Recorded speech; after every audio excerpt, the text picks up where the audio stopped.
Assalamualaikum warahmatullahi wabarakatuh. Saya Mei Cindy, BP 19010038. Baiklah, di sini saya akan menjelaskan sedikit tentang laporan arus kas. Apa itu laporan arus kas? Laporan yang menyajikan informasi tentang arus kas masuk dan arus kas keluar, dan setara kas suatu entitas untuk suatu periode tertentu. Melalui laporan arus kas, pengguna laporan keuangan ingin mengetahui bagaimana entitas menghasilkan dan menggunakan setara kas. Kegunaannya yaitu tujuan utama laporan arus kas adalah untuk menyajikan informasi tentang perubahan arus kas dan setara kas entitas selama satu periode yang diklasifikasikan berdasarkan aktivitas operasi, investasi, dan pendanaan. Kas dan setara kas yaitu kas terdiri atas saldo kas atau cash on hand dan rekening giro atau demand deposit.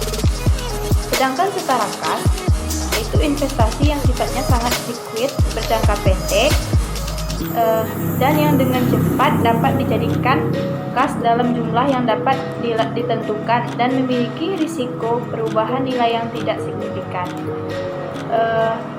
sehingga segera dapat dikonversi menjadi kas atau memiliki jangka waktu yang sangat pendek. Klasifikasi laporan arus kas yaitu ada aktivitas operasi, yaitu penghasil utama pendapatan, dan aktivitas lain yang bukan merupakan aktivitas investasi dan pendanaan. Yang kedua yaitu aktivitas investasi, yaitu perolehan dan pelepasan aset jangka panjang serta investasi lain yang tidak termasuk setara kas. Yang ketiga, aktivitas pendanaan, yaitu aktivitas yang mengakibatkan perusahaan dalam jumlah serta komposisi kontribusi modal dan pinjaman. Berikut contoh laporan arus kas dari aktivitas operasi, investasi, pendanaan. Klasifikasi laporan arus kas yaitu yang pertama bunga dan dividen. Yang kedua pajak. Sedangkan penyusunan laporan arus kas yaitu berdasarkan arus kas dari aktivitas operasi. Arus kas dari aktivitas operasi terbagi atas dua, yaitu metode langsung dan tidak langsung. Sedangkan metode langsung yaitu mempunyai beberapa bagian. Yang pertama, penerimaan kas bruto. Yang kedua, pembayaran kas bruto. Dan metode tidak langsung mempunyai beberapa bagian pula. Yang pertama, laba rugi periode berjalan, transaksi non-kas, akrual atau perubahan persediaan dan piutang usaha serta usaha selama periode berjalan. Yang terakhir, tangguhan aktivitas investasi dan pendanaan.